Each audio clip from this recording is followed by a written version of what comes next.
Amreli bogus પત્રિકા કાંડ બાબતે દીકરીને જે અન્યાય થયો તો તેને લઈને સમગ્ર ગુજરાતમાં જે ઓહાપો થયો તેને લઈને ખાસ કરીને દરેક સમાજના લોકોએ, દરેક સમાજના સંગઠનોએ, અહીંના લોકલ આગેવાનોએ, દરેક રાજકીય પક્ષના આગેવાનો અને કાર્યકર્તાઓએ ખોડલધામ સંસ્થાના નેજા હેઠળ અમને અહીંયા સાંભળી અને એના બાબતે જે નિર્ણય લેવામાં આવ્યો તેમાં અમારા ખોડલધામ મહિલા કન્વીનર અને ગુજરાતના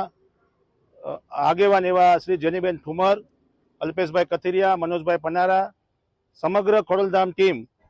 અને એસપીજી સાથે ઉમિયા મંદિર ઊંઝા અને દરેક સામાજિક સંસ્થાઓના આગેવાનોના પ્રયાસોથી આ દીકરીને જે અન્યાય થયો તેને લઈને આજે અમે જામીન મળ્યાની બદલ દીકરીની લડાઈને અમે જીતમાં અનુભવીએ છીએ ત્યારે જે ગુજરાતમાં આ બનાવ ન બને તેની તકેદારીના ભાગરૂપે દરેક સમાજ આવી કોઈ ભૂલો ના થાય એના માટે જાગૃત રહે.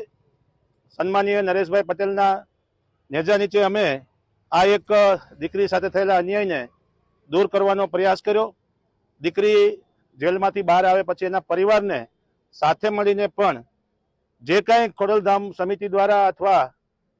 સમાજની જેટલી સંસ્થાઓ છે એના માટેના જે કંઈ દીકરીને અન્યાય થયો છે તેના માટે આગળની કાર્યવાહી કરવામાં આવશે. જો દીકરી